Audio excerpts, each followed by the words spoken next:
days ago, you gave an interview to the Financial Times where you said, and I quote, "If we don't have an order, then you are looking at a very anarchic world, very Hobbesian." But you also said, and this was the headline of the article, in fact, "The virtues of the old order, of the old world order, are exaggerated." Why are they exaggerated? Well, first of all, good to be with all of you and with all of you too. Look, I think we do need an international order, just like we need a domestic order. So if you need a society in a country, you need an international version of that. And it's not just big countries who will benefit if there is no order. I would argue that any country which will take risks, which will have extreme positions, which would, test the system, will actually use disorder to its advantage. I mean, we've seen in our own neighborhood, you don't have to be a big country to be a risky country. I have some smaller neighbors who've done a pretty good job at that. So, first of all, I think we should all, understand the importance of an order. Now, the old order, it was an order. It was a product of its times.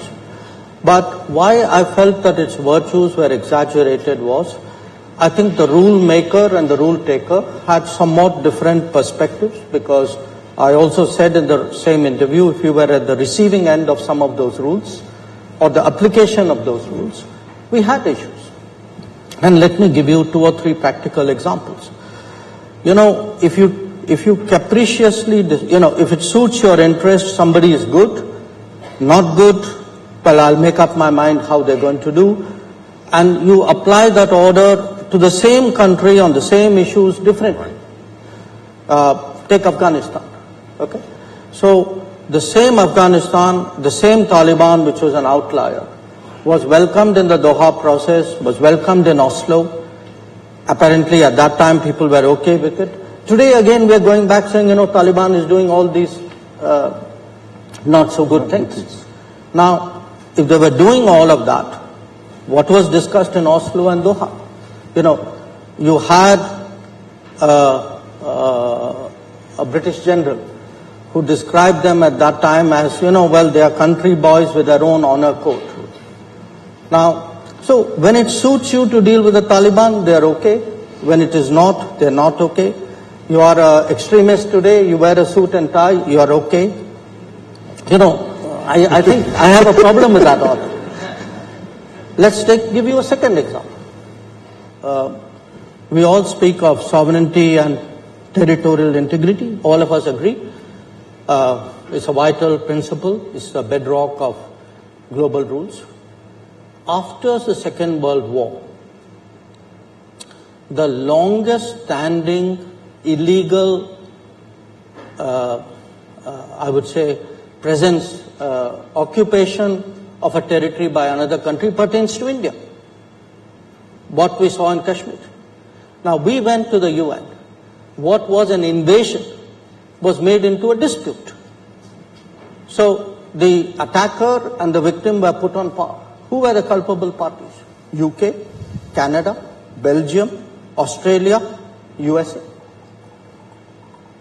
So, pardon me, I have some question marks on that old order.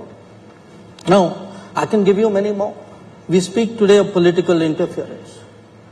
When the West goes out into other countries, it's apparently in pursuance of democratic freedoms. When other countries come into the West, it seems to have a very malign intention.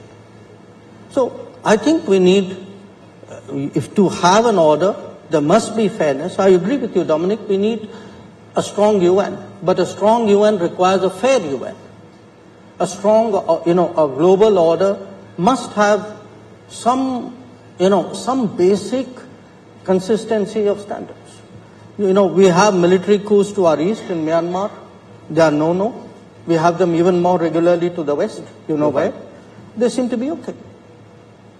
So I think it's important to audit the working of the world for the last 8 decades and be honest about it And to understand today that, the balances, the shareholdings in the world have changed, we need a different conversation. We need, frankly, in that sense, a different order.